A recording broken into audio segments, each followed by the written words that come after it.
everyone. Welcome to Humpday Happy Hour, hosted by Dentists in the Know. This is the webcast where dentistry meets real talk, real news, and just the right amount of sarcasm.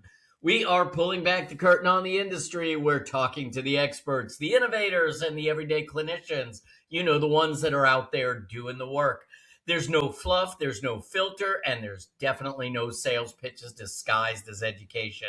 If it's happening in dentistry, from clinical insights to regulatory curveballs, or maybe it's the latest scandal at the ADA, we are probably already talking about it. And yes, we are bringing the goods.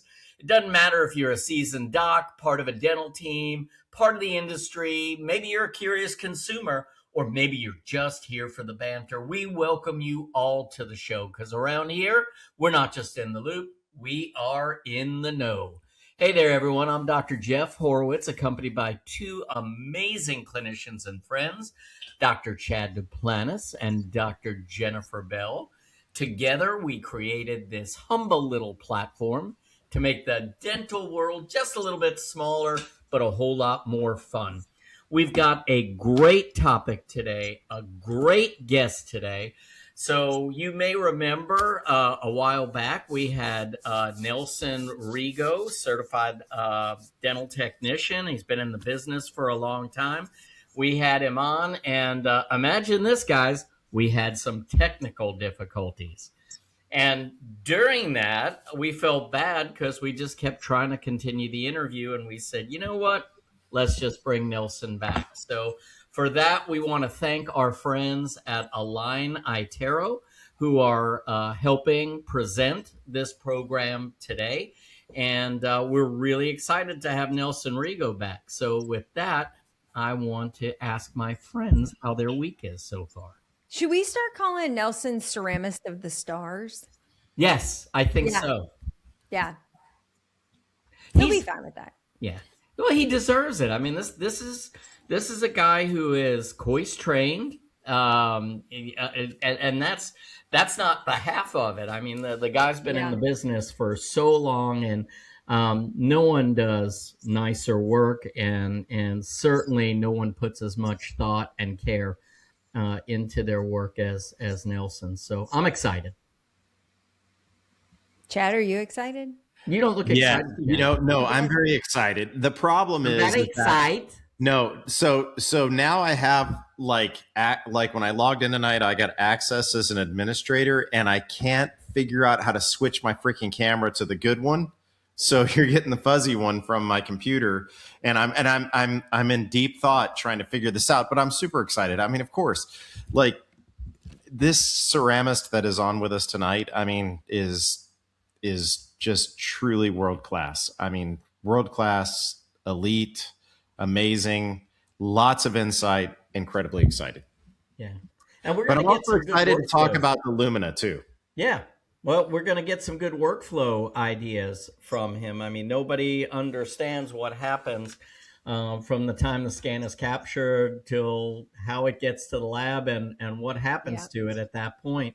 And why some of us have more success than others using the same exact scanner. So I know he's going to shed some insight on that. I'm pretty darn excited about that. Have either of you all ever done a Conus or Secure Fit denture before? Mm-mm. So really unique alternative to the all-on-X type of situation. The beauty of it is it's entirely removable. So is it like an MK? Is it like an MK1? What is it? So basically a bar that has a pin that locks a removable denture in, because we've had a lot of success with that. No, if you think about it, it's a conical or conus type of abutment. So it's a metal abutment. Yeah. And then there's a bar that's fabricated first that you cement these, I call them thimbles into, and it almost creates a magnetic type of friction. I have seen those as well too. These some bitches are on there. Well, anyhow, so if it's on the lingual side, is it a conus lingus? Yeah, Conoslingus. Yeah, yeah, yeah. So anyhow, Sorry, we have JB, it was too easy. I know. this local lab that is also very well known, that is kind of a master of these. And so I was talking to him about the digital workflow. So today we had a patient in, and we extracted all of her teeth, placed the implants, fabricated immediate dentures, and she's been wearing those for about 3 months. She's been released by the periodontist, and so we're ready to go ahead and start restoring. So today I took a wash impression of her denture, scanned the tissue with the healing caps on there, took the healing caps off, put scan bodies on it, scanned the tissue with the healing caps on there, and we're going to merge all those data sets together and create her conus denture through an entirely digital workflow, which is, obviously a little analog with the wash impression, but there is no other scanner that I've used that can capture tissue as beautifully as the Lumina does. Yeah, for and sure. as quickly. We were having issues with the scan of the prosthesis, and there's a new button that you have to click that's like enable prosthesis scan. If you click a certain type of scan, once we click that, boom, that scanned within 2 to 3 minutes. And yes, it takes a little longer than a traditional arch, but for the tissue scans, oh my gosh, just as easy as scanning a fully dentate arch, which you could not do with any other scanner before. So truly amazing. Yeah, it was quite an upgrade. So, Yeah. how's everything else going? How are my peeps? Like, what's happening in North Carolina? What's happening in Texas? Man. Okay. Can we do a save the date? Oh yeah. You want to do that? Yeah. Kind of want to do that. Okay. Well, whatever JB wants, JB gets. So Save the date, November 5th, 6th, 7th. We're all sleeping at Jeff's house that night. woohoo! And by all, I mean all 50 of our closest friends who decide to join us for a in-person education event in Murrells Inlet, South Carolina. I'm so pumped about this program because yes, I'm going to help teach it, but I'm going to learn so much being in a room with all these people for one weekend. Functional medicine and dentistry, tying it all together. It's the joint, it's the airway, it's the aesthetics, it's digital, it's restorative. It's Doug Thompson. Yeah. Special guest star. What in the world? Yeah. We're not screwing around on this one. No. Yeah. Not that we screw around on the other stuff. Well, sometimes we do, but we screw around. Not this one. This is serious. This is real business. This is going to be a hell of a program. I'm just so excited to even be a part of it. This is going to be awesome. Well, I don't even care if you guys come or not. My game's getting upped. Okay. If no one from the Dinks community comes, I don't care because I'll just pay to have this all to myself for a whole weekend. It's fine. This is going to make South Carolina my second home of 2026 because I am going in June. I am going in July. I am going in September, and I'm going back in November. So I might as well just go ahead and tag residents in South Carolina. Their property taxes are better than Texas, so you might really want to think about that. Trust me. I just did that. Yeah. Yep. Mm-hmm. Well, but we still have state income tax. I'm not doing a good sales job right now, but I thought you didn't have state income tax. What's that? I thought you didn't. Yeah, we still have state income tax, but you're gonna pay the piper somewhere, everywhere. Yeah. So somehow they're gonna get theirs. Well, anyway, guys, so I'm excited about that too. Thank you for announcing that. You're gonna be hearing more and more. The program is pretty much set. The guests are pretty much set. The only thing we're missing right now is you. And we're taking care of some behind the scenes details, but this is going to happen. So we're really excited. Stay tuned and just keep a little bit open on your credit card for us because you're going to get so much for such a small amount. I'm excited. We're doing this right. Yep. Let's do it. All right. Let's do some other news, JB. All right, you ready for a little bit of news? There's not a ton of news, at least not interesting news. Just really quick while you're still here, the government is still shut down. TSA is clogging there's plenty of world and national news, right? We're in a war. TSA is not working. Just a lot of that kind of stuff going on, but there's a little bit of dental stuff. Well, let's hear about it. Okay. All right. All right. I thought you were doing the news already. No. That's why I went silent. She said while you're still here, and then our producer kept us up, but our producer is supposed to take us down now. There you go. That's true. That's true.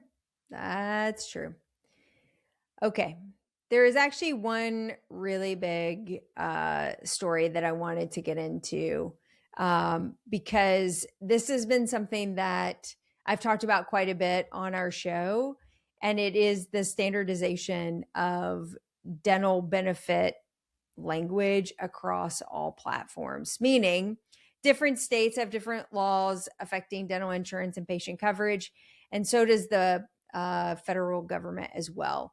So there is a new law that has been proposed. It's called the Improving Dental Administration Act of 2026. This was a bipartisan supported bill that came forward from the House.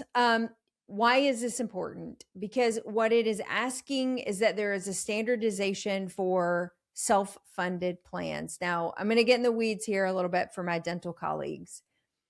There are lots of states. In fact, I think the total is 37 now. It may have gone up since I last looked at the numbers. There are 37 states that have their own laws around dental insurance benefit for patients, what's covered, what's not covered, and how dentists can handle those things. For example, if a patient comes to my office and they want to get veneers, veneers are often not covered by dental insurance because it's an elective procedure.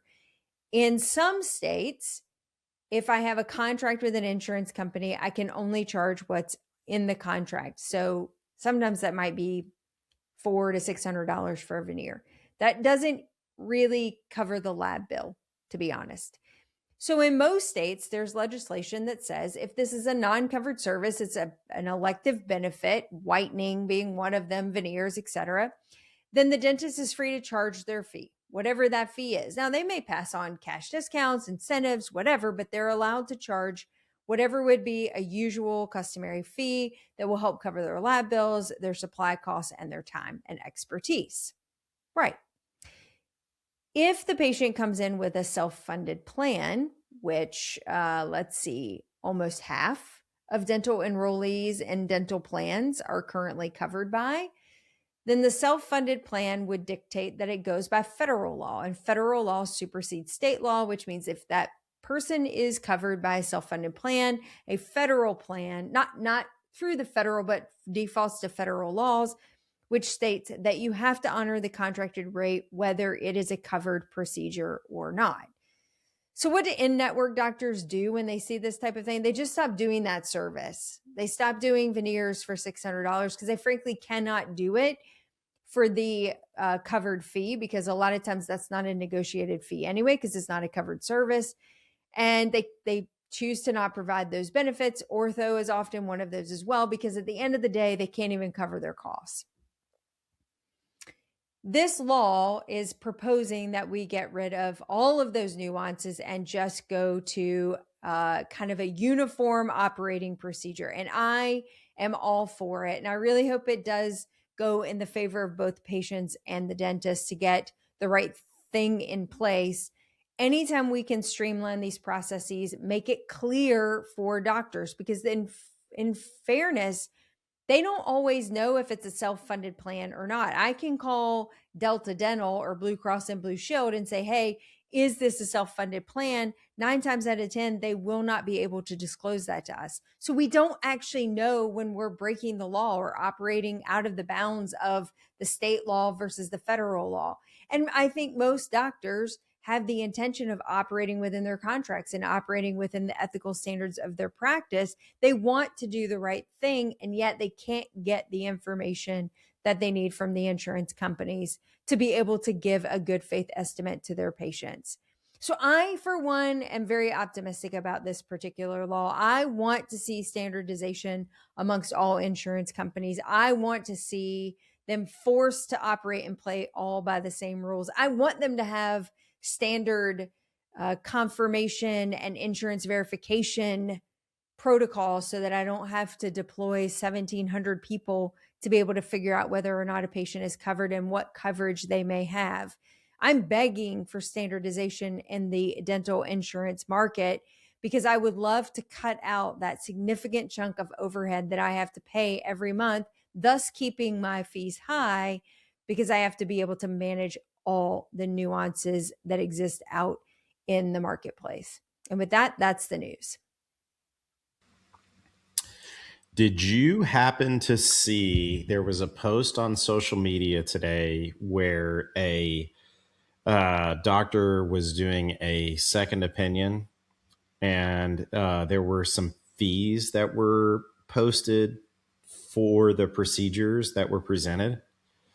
And I mean, it kind of relates to what you were talking about, but holy crap, these fees, I've never heard or seen anything like this before. Were they high or low or? Incredibly high. Yeah. Like to the tune of $22,000 for 1 tooth replacement. Wow. Well, that's a problem, though, posting that kind of stuff on social media. In fact, I just saw one, it was just today, where somebody was actually talking about like Invisalign fees, like what people are charging for an Invisalign case. And I'm like, that could be collusion, right? Like you don't want to post stuff like that. Yep. There was a comment today about a doctor asking basically what you were talking about, JB. There was someone was talking about insurance contracts and fees, and if I do this, and this, is this ethical?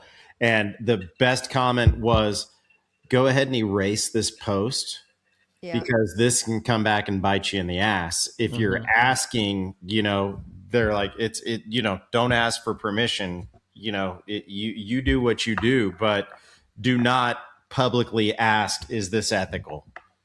And of course the person was anonymous, but it was like, what? Yeah, but that can be traced back. So just really quick for our listeners who may not be familiar with the Federal Trade Commission and some of their laws around what dentists can and can't do. Dentists are not allowed collectively to discuss their fees, and they're not allowed collectively to discuss joining together collaboratively to negotiate fees or to boycott or withdraw from contracts. So why is that important? When you post those things in a public forum, you may be anonymous, but Facebook knows exactly who you are.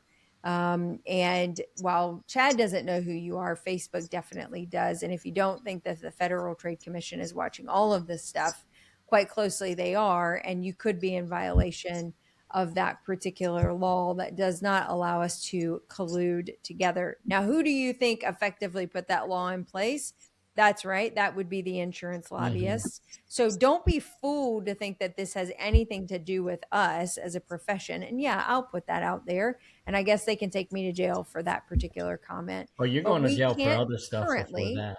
Legally get together as a group of individuals and negotiate a block of fees for our geographic area. And we cannot collectively as a group boycott or create some type of stance against an individual insurance company. We have to go through the legal route individually, and then you can file a class action lawsuit, and then others can join based on that if there really is an issue. But that's been shot down multiple times, and a lot of people have gotten in trouble unknowingly, I think, for doing that type of stuff. Can we bitch about reimbursement?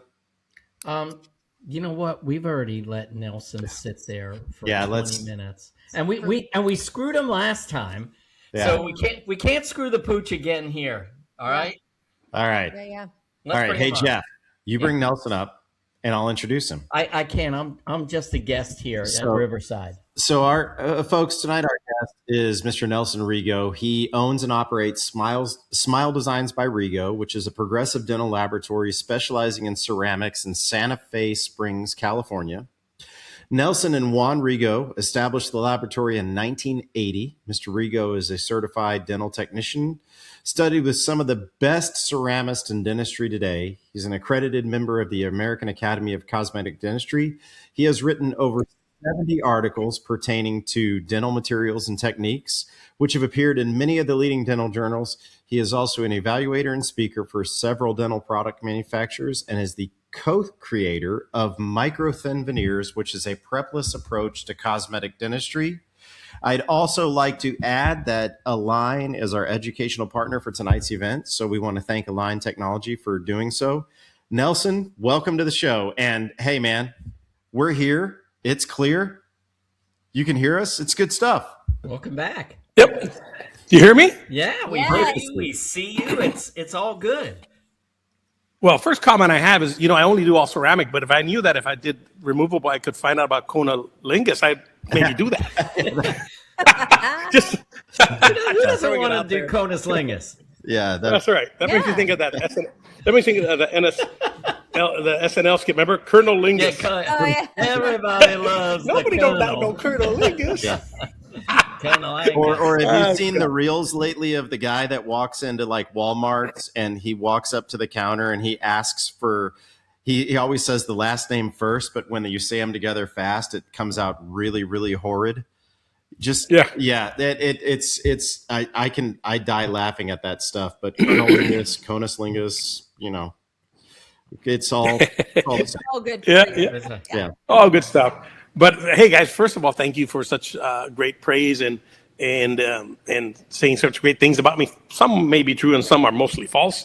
But I've been doing this 46 years and it's been such a transformation. I mean, we started with stone dies and with copper tubes that we take impressions on individual teeth with Impergum. Then you pick that up with Impergum, and then you cast metal and you solder it. Yeah, copper bands, and then you solder that, and then you send it back for try-in, and then since, of course, the Duralay they used to put it together with shrank 36%, you end up soldering this bridge 50 times, and by the time you're done, there's no parent alloy, there's just solder, and then your bridge bubbles and has issues and all this crazy stuff. So going from that to not even offering a PFM at our laboratory is super amazing. So I want to ask you a question. And the dog's excited about it too. Yeah. Ringo I heard that. Yeah. So Nelson, I want to ask you a question because you brought something up. 46 years, very amazing.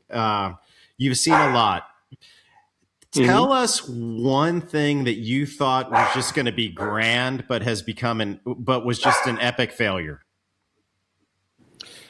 Any crown that we call all ceramic that's composite and enough ceramic to call it a ceramic crown has failed miserably. I can't mention brands because there's so many, but every 5 or 6 years, there's a solution to not laboratory fabricated crowns. And I have no problem if you have a CEREC and you make a lithium to silica crown, that's great. But printing crowns and things like that, I've been involved in a couple beta tests and they're miserable failures. I don't care what anybody says. In fact, to the point we were doing a beta test on a product I can't mention, but I always print, if I'm going to do a print and I have to set up a printer, I'm going to print the 2 restorations and a backup set. It's just easier. The resin's not that expensive. Right. So and they always have a little residue when you post-process, so I lightly sandblast, super light, like barely any air to blast off the residue from the reaction from the alcohol process and the uncured resin. Put on the model, said, God, my contact's open. So I get the crown, the two crowns, the extras, put them on the model. They're not open. So, okay, maybe they were positioned wrong in the build because it's important to support the restoration with, looks like almost like a roller coaster support. So I sandblasted lightly again, put on the model, contacts open. So the light sandblasting blew off the contact between the 2 restorations. So if that's the case, at really 0.001 psi, I mean, it's the least amount of pressure. You could sandblast your finger and it wouldn't hurt at this low pressure. Yeah. So what's that going to do when you use it clinically? So I would say I've seen at least 6 versions of the same concept of either a printed crown or even we had in lab ones that we did where we built up composite. We had a fiber reinforced substructure. Glass? Well, I didn't want to mention names, but actually that was probably the most successful of that genre. They melted less. Yeah. But that concept has been done so many times, and every single time it becomes an epic fail. Yeah. And I think one day we're going to get there, but we're not even close. I mean, there's zirconia approaches to printing. There's lithium to silicate approaches to printing, but it's so time consuming, takes so much effort. that when you look at it, you say, well, I did 10 units in 48 hours. That was great. Yeah. That's just not, there's not a commercially viable way to do this, but one day there will be. Now, But what isn't viable, in my humble opinion, are printed crowns that are tons of composite with enough ceramic to call it a permanent crown. That's to me has been the biggest epic fail. But would in my career. would you APD agree agrees. that those might be good for transitional bites for, working out temporaries, working bites out, Absolutely. and then taking that record, sending it to you, and then letting you make the really, Yes. well-trusted long-term restoration? Well, and it has a great fit in this scenario. We've all had patients that come in and they say, I want my 6 front teeth. Well, that's great, but you have 140% vertical overlap. Well, I don't care. I just want my 6 front teeth. And we know that we're not doing them a service by just restoring 6 through 11. But now we can say, well, you really need a full mouth rehabilitation. I don't have the money. Okay, how about if we do the 6 teeth to give you the aesthetics you're looking for, but we're going to open the bite to get you where you need to be. It'll be more healthy, and eventually it'll be even less invasive to restore these teeth, because if we open the vertical 4 millimeters, let's say, do we really have to prep the lower teeth much? Yeah. Nope. No, just smooth off the, as you saw in my intro, we do a lot of prepless dentistry, probably 30% of what we do. And so I'm a big fan of that. So now the transitional bonding lets them stage it 3, 4, 5 years down the line when they can afford to move along and get the aesthetics they got from the get-go, but the reassurance that we're not making their condition worse. So to me, that's a perfect use for them. Can I segue into the prep list for just a second, Nelson? Because it was a really interesting article that came out. Actually, Marta put it out not that long ago. It's been pretty well known, particularly amongst higher end cosmetic doctors, that scanning digital impressions for prep lists had more error at the margin than taking a PVS impression, because it gets kind of muddy and pixelated, I'm assuming, between each tooth to know exactly where to finish. Is that fair to say? It's accurate, yes. Okay. So, And so, go ahead. well, the study that came out was interesting because it put Lumina actually as a leader, which I think actually shocked everybody, because it's been a great scanner, but it's really nice at least to see in literature that it's performing well. They had it down to 0.2 microns on the 0.2 millimeters on the read on a prepless veneer over some of the more industry leading scanners on the market. And I'm curious, are you seeing that in your lab? Are you still, look, PVS is still superior, we should still be taking PVS impressions for these prepless cases? Well, I have doctors who send a scan and they said, I'm not taking an impression, and you make the veneers on this, and we make it, and they don't come back. I don't see x-rays, but I don't deal with I'm blessed. None of my clients are really hacks. They're amazing dentists, right? Where the scanner has the problem isn't really the facial margin, it's the interproximate capturing the data. Now, we have been involved with a beta testing with a well-known dentist, and we were doing a case on the Lumina, a case on the 5D, and there was a marked difference. And so what we would do is we'd do a prepless case on both. But now I don't do felspathic on a printed model, so that's my favorite material, but we can't use that. But we do a lithium silicate on both, and I'm sorry, we did Lumina and stone, and 5D and stone. And the Lumina had significantly better margins on a prepless case, and we've done probably 5 like this. So I'm encouraged that we're getting there. Yeah. And sometimes you think about it, and I want this margin to be so flush, but with today's bonding materials, maybe clinically acceptable is all we're looking for. I know Marta says that if you need a slice prep of at least 0.4 millimeters between 2 teeth. Yeah. So that's kind of the Coy Center take, and I say that at least that. Yeah. So Yeah. while PVS is going away, it's not going away permanently. And so if we can capture 90% of our data, 90% of our cases with a scanner, okay, occasional PVS isn't going to kill anybody. And even if you take PVS, I think it's always good to scan anyway, because sometimes there's a bleb on number 4. Well, wait, the scan is great, right? So just a backup impression, never a bad idea. Nope. Oh, that's a great idea. What you're telling me is, and we'll probably get into this in a minute, but if people utilize Smile Architect to its full potential, then we can really minimize the amount of burr that touches the tooth.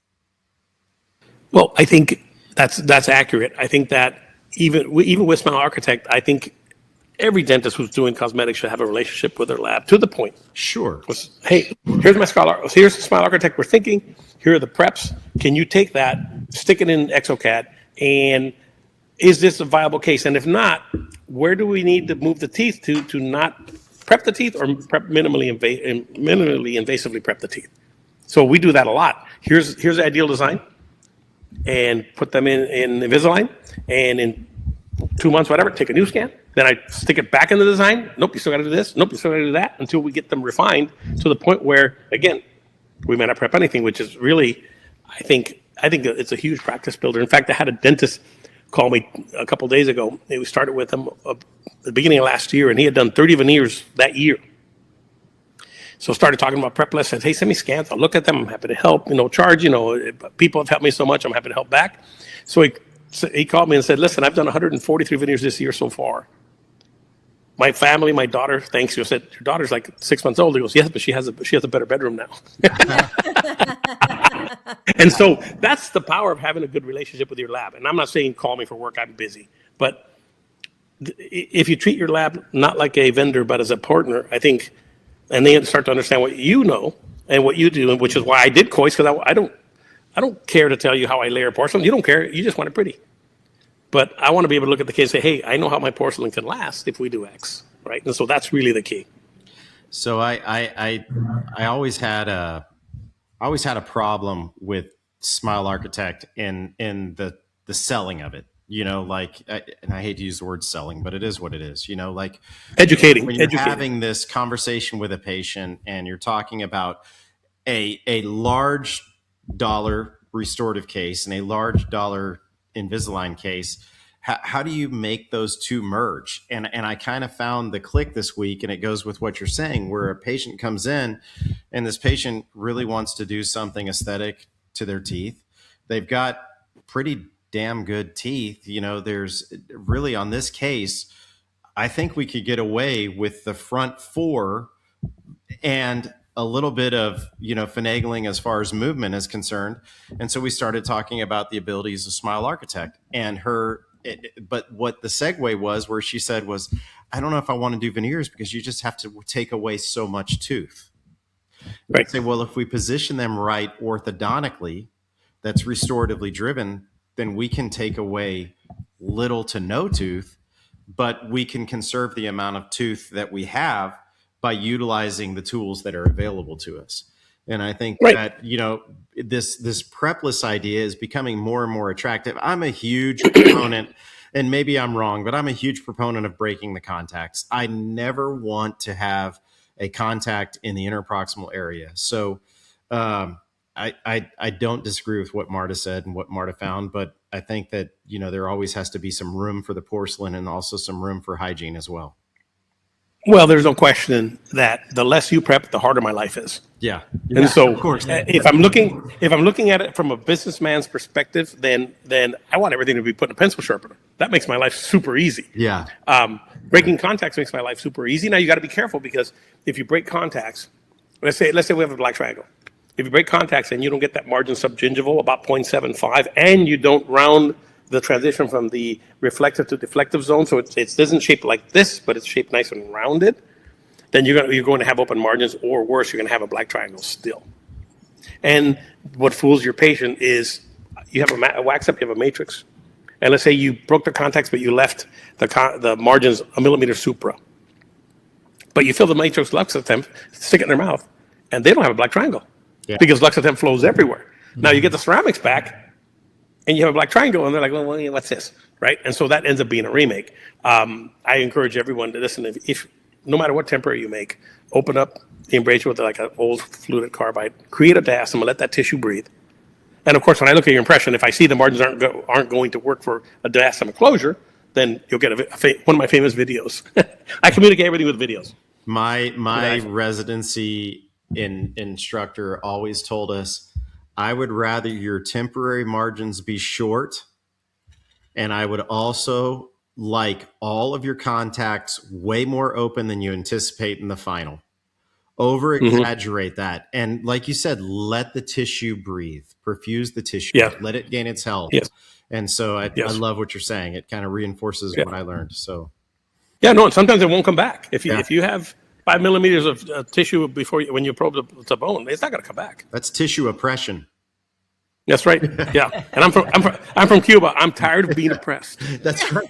Hey, well, it's about to change, Nelson. Well, it's yeah. about to change. I'm telling you what. I'm all fired up. That's going to be our 52nd state now. You know, I would just love to be able to have everyone. I would just love everybody to have toilet paper. That'd be great. Yeah.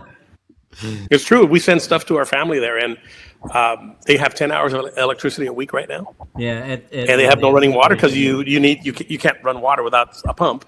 And so when they sit on the toilet, but they have a bag that they then throw in. That's horrible. That's a worker's paradise for you. Yeah, and it's a beautiful place. And that's another discussion for another day. Yeah. But now you know why I'm always smiling and happy. I could be in Camagüey still. Yeah. So going back to what Chad said, I think one of the other things about these digital workflows is that having that conversation of, you know, can we do some Invisalign before the case so that we can make you prepless? It's so easy to show all those marks of what you would have to remove. Like, it's one thing to just say, you know, I can do this without removing any tooth structure, but it's so much more effective when the patient sees the red all over the tooth structure that needs to be removed on the digital scan, on the digital model. And you say, you see all that red? That's what I have to take away if we don't move teeth around. And that's why I think Smile Architect is so powerful. It's, you know, I work with my son now to give me articulated models. You know, we put everything on, we do the Cois face bow transfer, and I say, you know, show us, you know, send me a PDF of what this would look like if we open the bite this much, and what we would have to remove versus if we close the bite this much versus, you know, if we were just to try to do equilibration, and show them everything I would have to take away to do an equilibration. And that's really where the convincing is. It's in these digital workflows, and where they can just see red all over their teeth and say, see all those places? That's where my burr's going to go. Yeah. Well, no, and I think one of the hidden gems of iTero, and for me, when someone calls me, you know, doctors will call and say, hey, what should I buy? What scanner should I buy? And my answer is the same. Do you want a device that replaces PVS, or do you want a device that replaces PVS and helps you build your practice by helping educate patients? That's right. Right? And one of the best tools is time lapse. Absolutely. You know, a year later, hey, Mrs. Smith, I won't use Mr. Jones because that's John's line, but you've lost a millimeter of tooth structure. You should lose a millimeter of tooth structure in your entire lifetime. You lost a millimeter in a couple of years. This disease is not going to get better. What if we can show you a way to correct this without being invasive? Yeah. Right? And people, I'm telling you what, and everybody out there, patients that have had 4 bicuspid extractions almost always are perfect restricted envelope, upper 10 prepless, upper 12 prepless cases. We call it 22 and me instead of 23. But we literally have really good sleep apnea, right, Jeff? Preach, Reverend, preach. Yeah. That's the 5, brother. Jeff, they probably all have sleep apnea too, right? Yeah, it's a constricted. So many of them, if they didn't have a TMJ problem before, or at least they thought they didn't have a TMJ problem before, maybe they just had ligament laxity. Soon as you snatch those out, restrict the envelope, now they do have a symptomatic TMJ problem.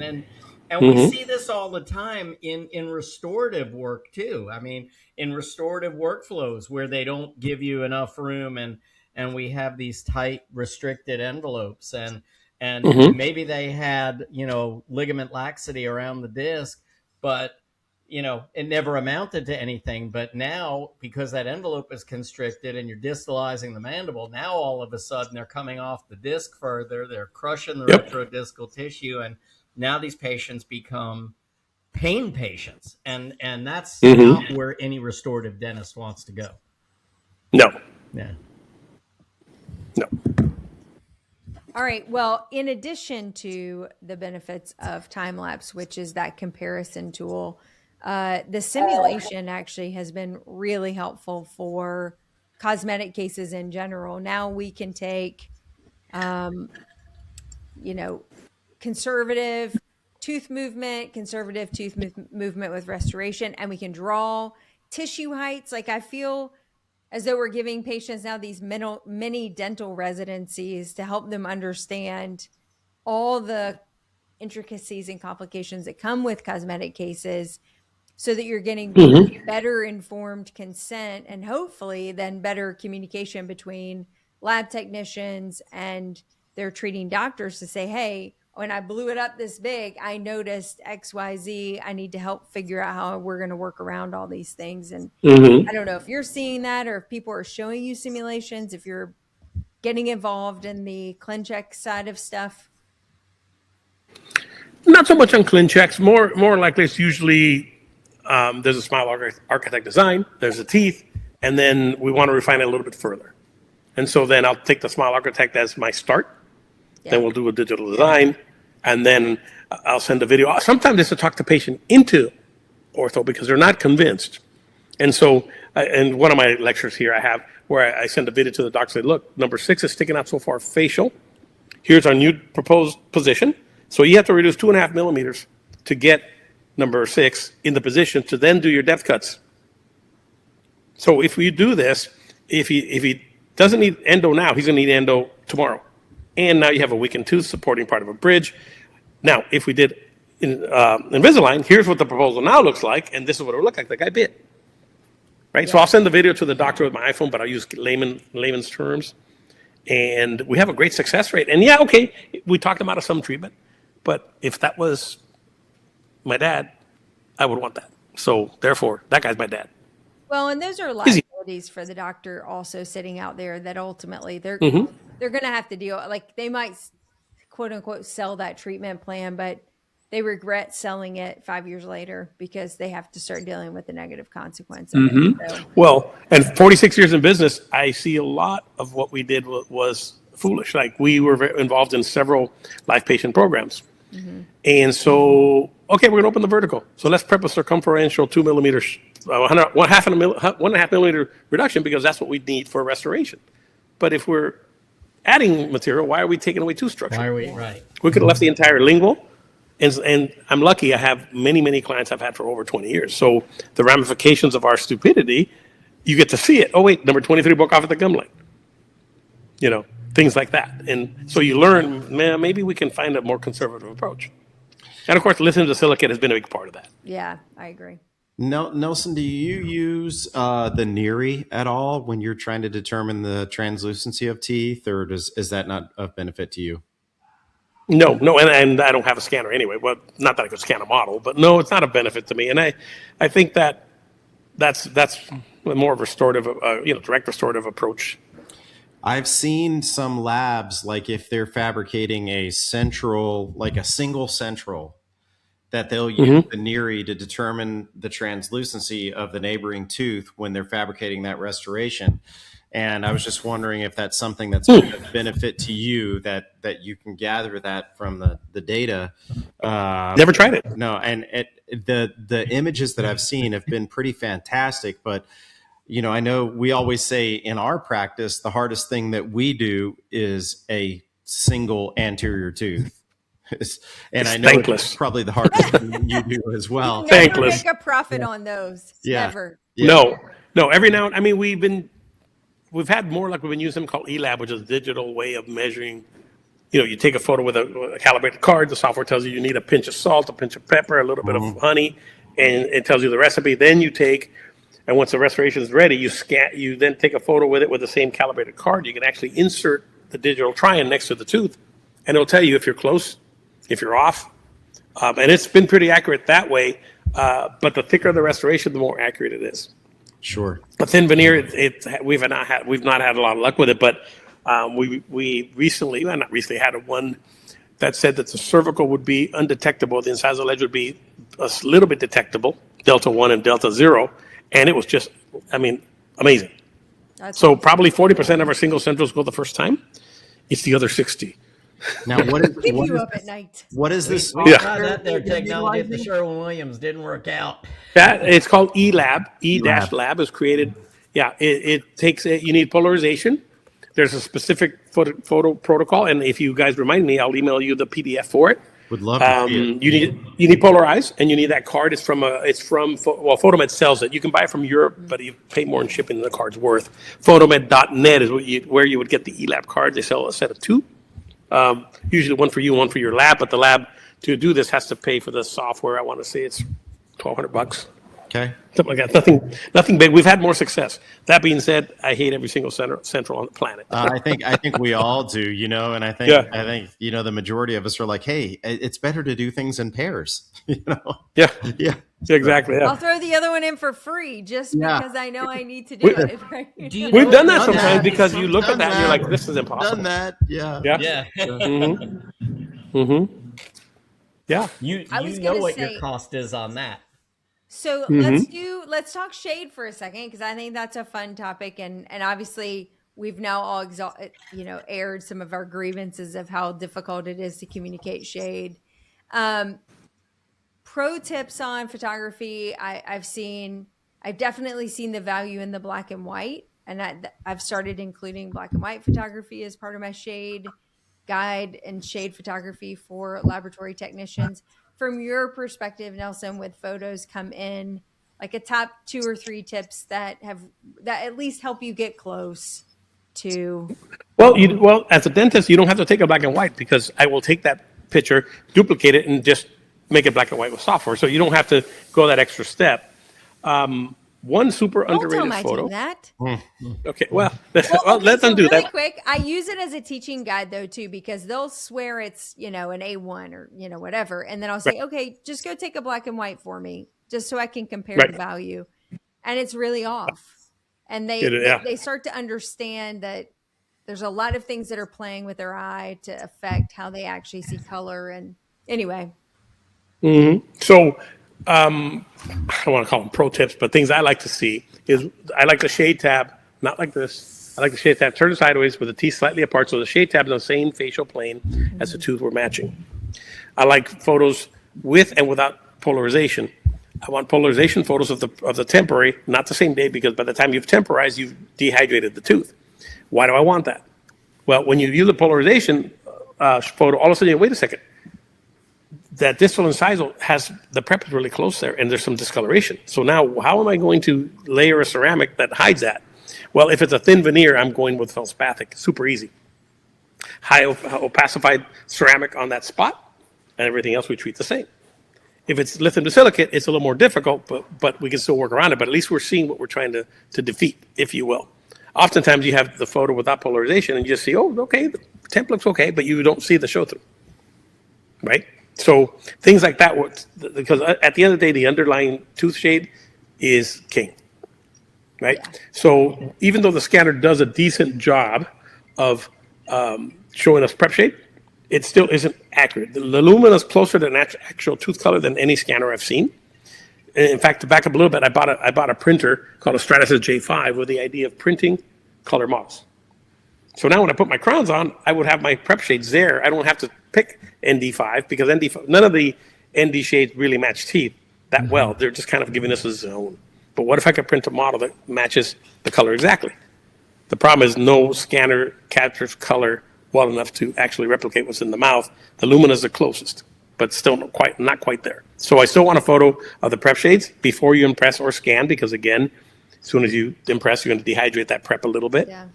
All your shade photography should be done before you prep, because if you do it after you prep, you'll have dehydrated teeth and maybe more hypocalcification is actually present. Then you're going to get a crown that looks like it has white stripes when none of the other teeth do, because it was dehydrated photo. So all those things are important. And then just be prepared. Going the first time is not likely. So I have a question for you. Okay. We're talking about prep guides. You were talking about depth cuts earlier and all that stuff. As you mentioned earlier, you don't want to mention any names, but I saw a case that was posted the other day, and the shape, the shade, everything was looking really good. However, when we looked at the center of all of these teeth, the focal spot of the teeth, you saw this little dark spot, you know? And from doing this for many years, it's because the veneer was much thinner at that point than at the rest of the tooth. So I've had that happen to me as well, and that's an automatic remake in my office. If we have a prep guide and we know, or if we know what we're prepping to, how would you recommend that somebody convey it to the lab about, uniform thickness? Because I think that can be fixed one of two ways. One way is that A, we didn't prep enough. We need to prep deeper in that spot. And two is that the veneer, in my opinion, needs to be thicker in that spot based upon our current prep design. So how do we convey that to the lab? Because a lot of times, especially younger labs, I will say, they don't see that. They see just a beautiful restoration that they're sending back to us, and we have to modify it with cement, or it's a remake. And when you modify it with cement, then it's going to be a freaking white spot right in the middle of the tooth that doesn't match the rest of the tooth. So what's a bit of communication that may benefit some of these younger dentists or younger labs in doing this? Well, first thing I'd recommend is, unless you're doing a prepless case, you see, well, let me back up. You see people teaching and they say, okay, transfer the wax up to the mouth, take a 0.3 burr, do your depth cuts, or 0.5, then smooth the prep and all this and all that. Okay. How will you transfer that wax up to the mouth if the teeth are crooked and your wax is going to be smaller in some areas? So what clinicians do is they transfer the wax up to the mouth, but the matrix expands a little bit, and so everything gets really thick. And so the dentist does his depth cuts. He goes, oh man, I'm on point. But he had a matrix or a transfer of lux attempt that was way bigger than the intended idea. So what we do is we make what we call a married model. Some people call it a blended model. We take the pre-op, we take the design, we marry them together, and you get that model with a matrix. Now, if the patient's teeth are A1, I recommend getting, and you should buy some cheap Bisacryl, not lux attempt, something that's very inexpensive, but this is a throwaway idea. You take the married model matrix, you put some of the A4 lux attempt, you stick it in the patient's mouth.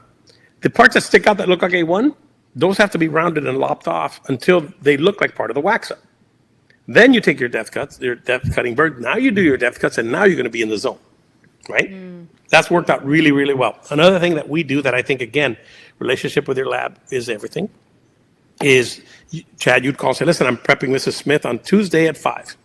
Okay, I'll be waiting. I'll have the wax up that I sent you in my software. You prep everything. You take an iRecord scan, because restorative is, I don't need that for this procedure. I take the scan, I marry it to the wax up, and I send you back a video.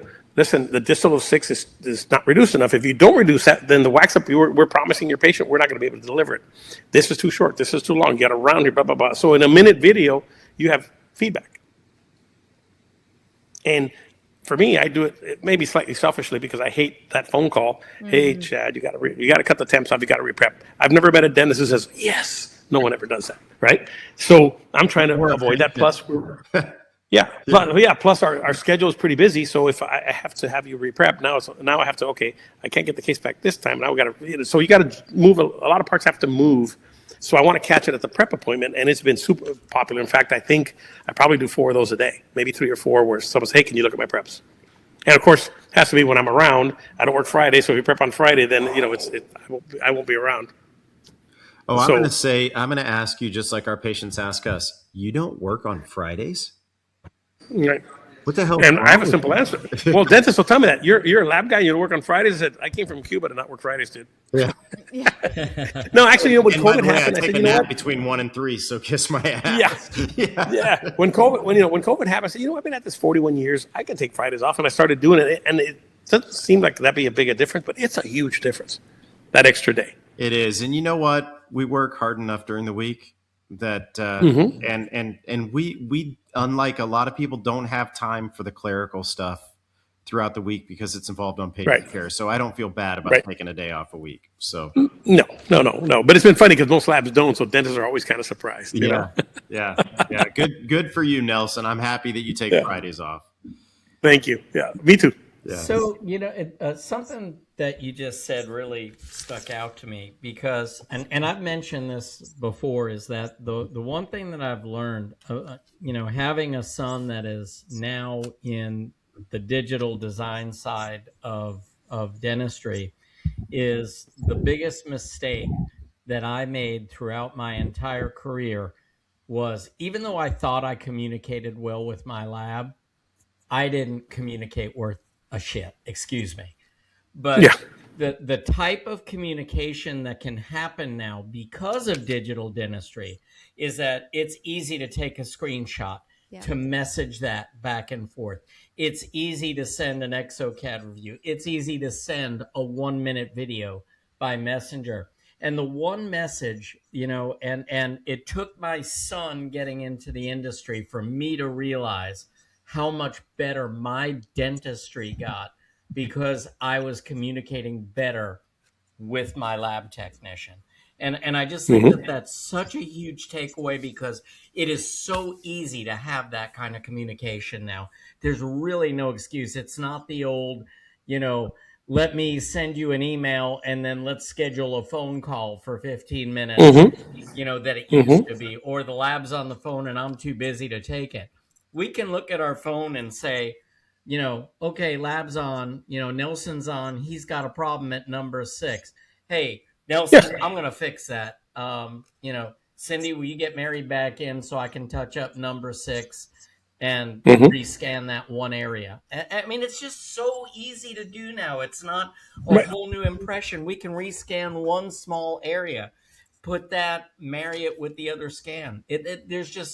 There's so many ways for us to be able to communicate now that the days of poor communication with the lab, I think, are, I think these are things of the past. And if you are someone that still doesn't communicate with your lab, you're just in trouble. Then you just don't care at this point. Well, to me, my goal is to make sure that our batting average is 1,000. It's never going to be 1,000, but I want it to be 1,000. And so we send a whole download thing with, okay, on the prep appointment, here's what I need. On the TEP appointment, here's what I need. Here's what the images look like. Here's why I need them, blah, blah, blah, blah. So they have the whole recipe. And I stole that from John Coyce. I want to make it a mini Nelson instead of a mini me, right? Because it's Friday, I can't help you. I mean, I'll take a phone call Friday, but on the golf course, I can't help you much, nor can my golf game help you because it sucks. But that's my goal, to make it so it's seamless. And it's funny, when I have a new person come out and try out, and I say, oh, here's the photos, look at it. They're like, you get photos? Like, dentists don't communicate very well. And all you guys, me included, are fortunate to be doing what we're doing, but most dentists are not exposed to that. And think about it. I would say a busy dentist that does a lot of smiles might do 5 smiles a year. That isn't that much to get the experience, right? Especially the young kids, DSO or not, I don't know about that, but it becomes interesting. And with something like that fellow that said, hey, he let me help him, how much he's grown his practice. And it's all been about conservative dentistry. And hey, you've lost a millimeter tooth in a year. That should be your lifetime. And people get concerned about that. And if there's a way where we can non-invasively help them, you can destroy. With prepless stuff, my recommendation, if someone's out there, talk to your orthodontist, find a peg lateral, go to town with prepless. Yeah. That'd be the first place. At least that's my take. I think too, dentists are definitely type A, and it takes time for them to get comfortable with constructive feedback. And if I could impart any wisdom based on what you've said tonight, like the best cases I've ever had were collaborative cases with my lab technician, my surgeons, my orthodontist, me and everybody coming to the same kind of concrete idea of how we want to tackle it. And then just to your point, creating that algorithm of step 1, step 2, step 3, step 4 of how we're going to execute. And getting feedback from each other saying, I need more of this, I need this, whatever, when we can kind of open ourselves up to getting the feedback from our colleagues instead of taking it personal or some type of ego shot or, whatever, or operating on this island, because we're really good at doing that and kind of locking ourselves up and not being collaborative. the dentistry gets better, your confidence gets better, your ability to then talk to patients. I mean, to your point, what your guy is experiencing is like, yeah, now I've got a guy in my corner, like he's backing me up, and now I'll go talk to people about doing it because I know I got a guy behind me who's gonna be like, let me help you get through this case and we'll figure it out together. That's where we like exponentially can grow our practices. I think that is such a great testimony to a great relationship between doctors and their lab technicians, which should be colleagues, like buddies, partners, texting, communicating constantly, not yelling at each other on lab slips. Well, yeah, nobody. No, you know, I'm at a point when if they yell, I just say, "Here's your case back. Here's your buddy back. I'm done. Don't go away, Matt. Just go away." Yeah. You know, but that doesn't happen much because most of the time, when people reach out, you know, we have the same goal in mind, and That's right. I try to, you know, nip it in the bud from the get go. If I don't think I can deliver, I said this, I would not do this because this is going to be a disaster. If a patient walks in with a 37-page letter and in temporaries for 4 years, which I had happen, run. You know, Yeah. Because I can fix teeth, I can't fix mental problems. No, we cannot. No, we cannot. Is it above the orbit or below the orbit? That's right. What is the problem? Well, you know, John has that great the medical dental forms, and he's got the keys to that. And there's 2 or 3 things. If people answer yes, his I'm paraphrasing, but pretty much don't treat this patient. Yeah. Because their expectations aren't possible with the shape of those teeth, you know, kind of thing. I'm paraphrasing, but it's on point. We can't help everybody. No, and that's actually probably the most important thing that you can say, because I do think we try and we all get ourselves into. I don't think there's a dentist out there that's breathing today that can't think of a few patients in their mind that they're like, I should have never started. Yeah. The patient that says, you know, I thought I was going to be different. The last 40 dentists I went to didn't know anything. Yeah. Yeah. I probably don't either then. Yeah. And you know what? I want to mention this before I forget. We were talking about the Lumina scanner and scanning, and I think it's really important. Initially, with the Lumina scanner, I had several clients that were not super happy with the restorative work. And as we dug deeper and discussed, hey, how are you doing this? It turned out that the concept was, remember, what does a dentist do? They get a new scanner. They say, hey, Sarah, my assistant, scan that patient. And they walk off. And so it's our fault that we don't train them correctly. So now the assistant's scanning, you know, 3 or 4 millimeters above the tooth or 5 millimeters above the tooth or whatever the scan pattern it was for the Lumina. I'm sorry, for the 5D. Yeah. But the Lumina is a different animal. The Lumina gets better data points the closer you get to the tooth. And so when we shared this data with a lot of our doctors some are coach instructors, some are accredited fellows at the ACD. I mean, these are people that they're not fooling around. But they were not well trained, or the assistant wasn't well trained. It's you know, there's so many moving pieces, and in today's world especially, you go through a lot of staff. So you get a new staff member and assume I've scanned with iTero forever, and so they just do what they do, and then the outcome isn't optimal. So I think that's an important point, that if you have a Lumina or thinking of getting a Lumina, make sure that the person who sells you the wand or the device teaches you how to scan it appropriately, because it's very, very different than any other iTero scan before it. I think that's such an important point. Go ahead. I'm sorry, JB. Well, you have to at least acknowledge the fact that all scanners prior to Lumina was a reflective technology. You captured the data at the head, it bounced down a mirror, and then was captured in the camera behind.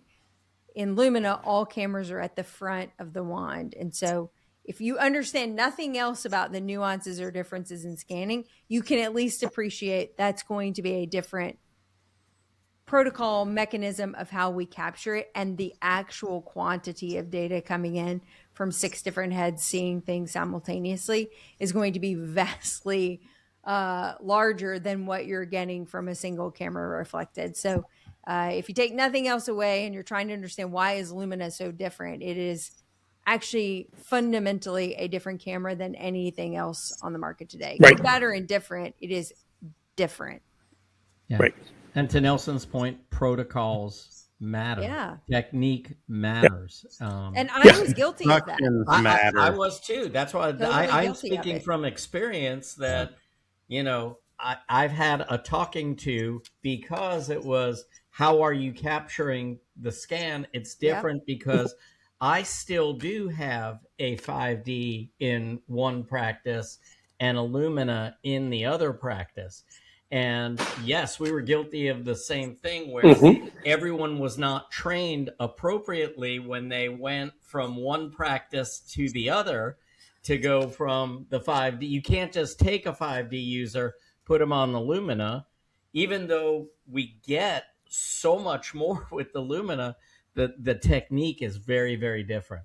So I'm glad you brought that up because I think that's such a big takeaway for everyone. Oh yeah, it's like saying I'm going to use a wash that sets in 2 minutes and a putty that sets in 5 minutes, and it's going to be just great. Yeah, it's not going to happen. All right. Well, guys, we did it. Well, I have to tell you, no I was definitely in the office that said, I mean, we have 3 different scanners in our office.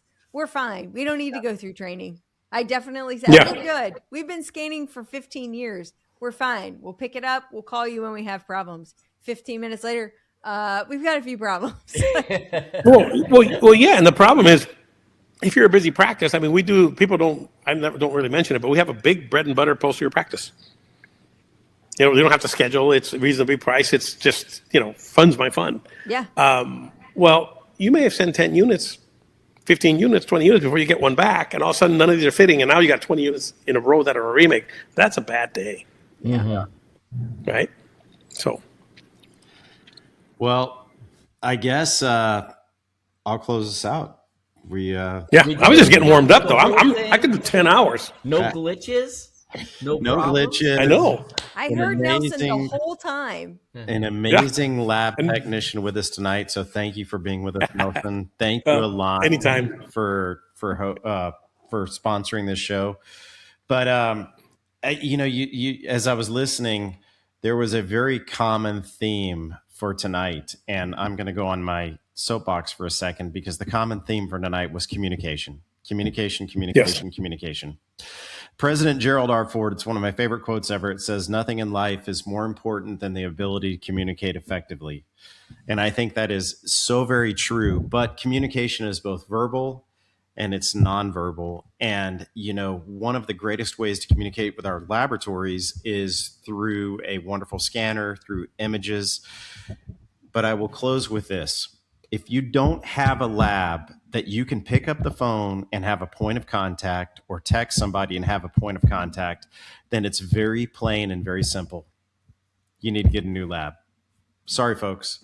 If you send it off into the sea of oblivion, then you're doing your patient an injustice and you're doing yourself an injustice.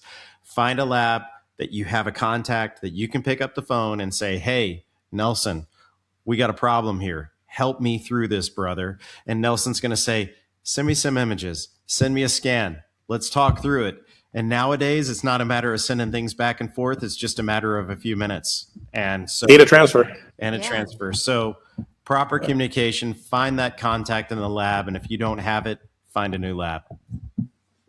With that, my favorite saying: you play stupid games, you get stupid prizes. That's very true. That's very true.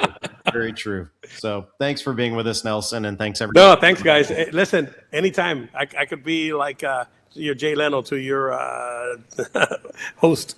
Yes. I'll come play golf with you on a Friday.